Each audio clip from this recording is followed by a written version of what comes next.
Hi everyone, today recipe వచ్చేసి కొబ్బరి చట్నీ అండి. సింపుల్గా టేస్టీగా ఈజీగా ఎలా ప్రిపేర్ చేసుకోవాలో చూద్దామా. ముందుగా ప్యాన్ పెట్టుకొని ప్యాన్లో ఆయిల్ వేసుకోవాలండి, టేబుల్ స్పూన్.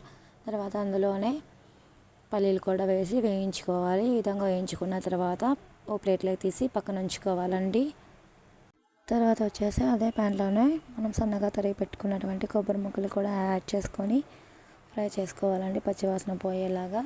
చూసారుగా, ఈ విధంగా యాడ్ చేసుకొని ఫ్రై చేసుకోవాలి. మీరు కావాలంటే కొబ్బరి పైన ఉన్నటువంటి పొట్టు ఇష్టం లేకపోతే అవాయిడ్ చేయొచ్చు. నేనైతే అలాగే వేస్తున్నానండి. మేము ఇలాగే చేసుకుంటాము.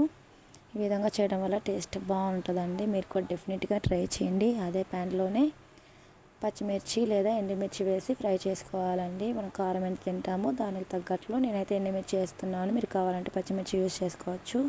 చూసారుగా, ఇవంతా తీసి ప్లేట్లో ఉంచుకోవాలి. తర్వాత వచ్చేసి నానబెట్టుకున్నటువంటి చింతపండు అండి. మరీ ఎక్కువ అవసరం లేదండి, కొద్దిగా అయితే సరిపోతుంది. చూస్తారుగా. తర్వాత వచ్చేసి మనం వేయించుకున్న పదార్థాలన్నీ కలిపి మిక్సీ జార్లో తీసుకొని మిక్సీ పట్టుకోవాలండి. చూసారుగా, మిక్సీ జార్లో వేసుకొని తగినంత సాల్టు, అలాగే మనం చూపించినటువంటి చింతపండు కూడా యాడ్ చేసుకొని మిక్సీ పట్టి ఉంచుకోవాలి. తర్వాత వచ్చేసి పోపు దినుసులండి. మినపప్పు, అలాగే జీలకర్ర, ఎండుమిర్చి, తరిగి పెట్టుకున్నటువంటి ఉల్లిపాయ ముక్కలు, వెల్లుల్లి రెబ్బలు, కరివేపాకు. మీరు కావాలంటే పచ్చిశనగపప్పునైనా యూజ్ చేసుకోవచ్చు. నేనైతే ఇక్కడ వేయట్లేదు. ప్యాన్ పెట్టుకుని ఆయిల్, ఆవాలు, అలాగే జీలకర్ర, మినపప్పు వేసి వేయించుకోవాలండి. చూసారుగా, ఈ విధంగా వేయించుకున్న తర్వాత మనం చూపించినటువంటి పదార్థాలన్నీ ఒక్కొక్కటిగా యాడ్ చేసుకొని ఫ్రై అయ్యేలాగా కలుపుకోవాలండి. చూసారుగా, మొత్తం యాడ్ చేసాము. ఈ విధంగా ఫ్రై చేసుకోవాలండి. మరీ ఎక్కువ అయితే ఫ్రై చేయకూడదండి. ఆనియన్స్ మనం తింటే పంటికి తగిలేలాగా ఉండాలండి. చూసారుగా, ఈ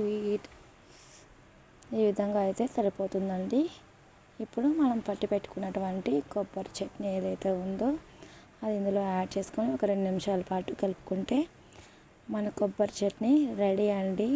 మీరు కూడా డెఫినెట్గా ట్రై చేయండి. లైక్ చేయండి, షేర్ చేయండి, సబ్స్క్రైబ్ చేయండి. ప్లీజ్ సపోర్ట్ చేయండి. థ్యాంక్ యూ సో మచ్ అండి.